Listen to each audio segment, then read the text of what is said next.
All right, students, here is the answer key for quiz number 9.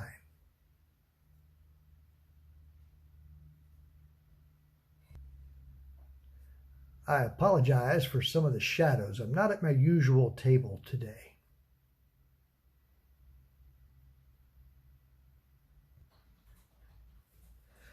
Number 1 is going to be Pythagorean theorem. Let me get my formula set up. Then I'll notice that the right angle is here. Across from the right angle is 20, and the side that is across the right angle must be C. The 12 and the X can go in whatever order you like. Now 20 times 20 goes here. 12 times 12 goes here. Now to get X by itself, we'll subtract 144 from each side. Now let's grab a calculator. 400 minus 144 is 256.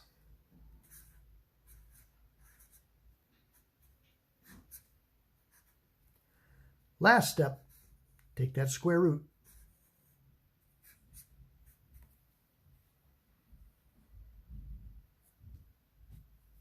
And the square root of 256 is 16.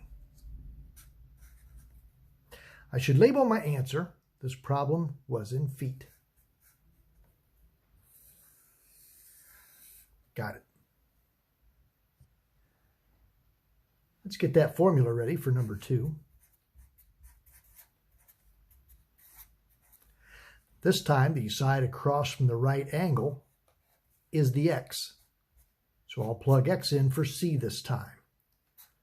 14 and 8 can go in whatever order you like.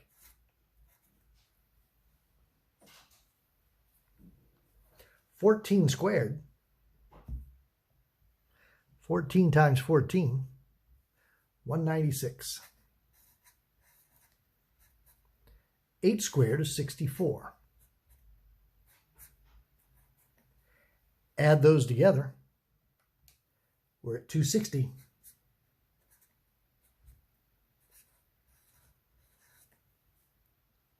Last step, take that square root.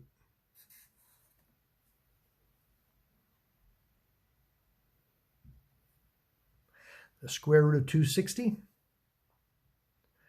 My calculator gives me 16.1245. We're to round to the nearest thousandth.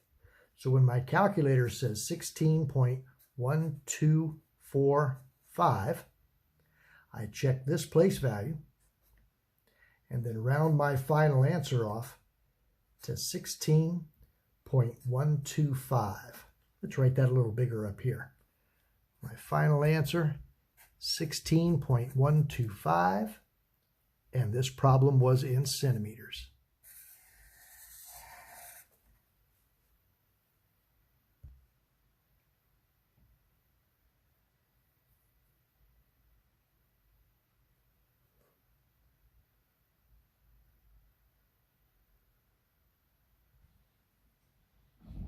Let's first write number 3 as a rate.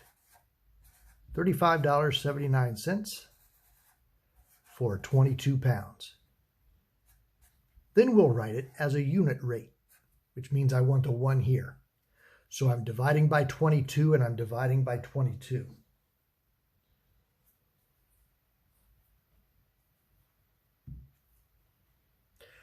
$35.79 divided by 22 is 1.6268. Now the instructions said to round that to the nearest penny. So that's $1, and is it 62 cents or 63 cents? Since this digit is large, that'll round up to $1.63 per pound. There's my answer to the nearest penny and labeled. Here comes number 4. As a rate, $3.85 for 6 cantaloupe. As a unit rate, divide by 6. $3.85 divided by 6 is 0.6416. Now round that to the nearest penny. Is that 64 cents or 65 cents? Since this digit is small, we'll leave that as 64 cents. That's 64 cents per cantaloupe. Beautiful.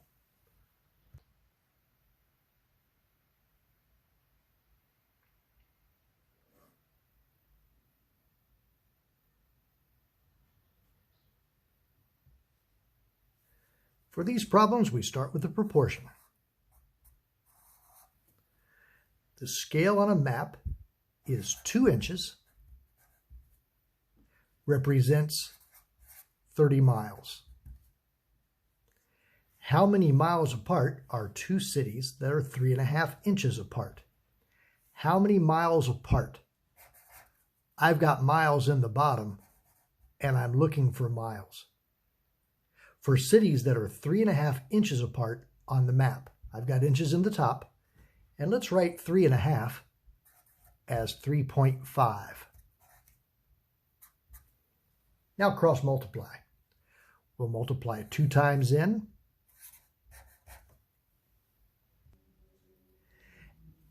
and 30 times 3.5.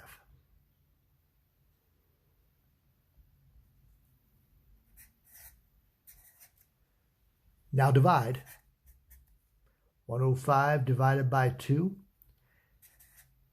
And those cities are 52.5 miles apart.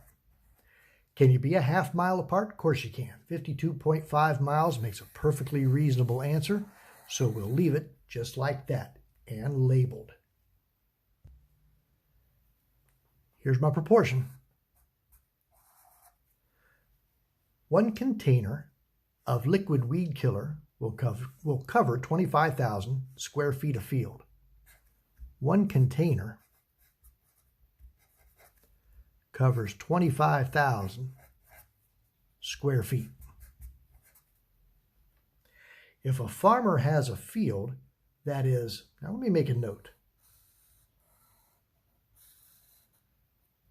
A farmer has a field that is 400 feet long by 700 feet wide.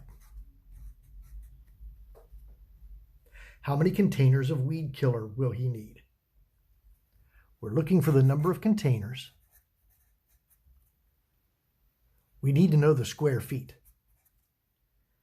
Now, nobody tells me to multiply these together, but I know to get the area of a rectangle, I must multiply the length times the width.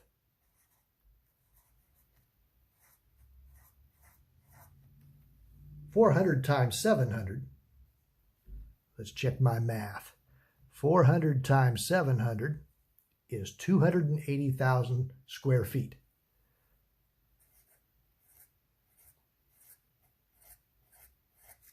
So if 1 container covers 25,000 square feet, how many containers will this farmer need to cover his 280,000 square feet?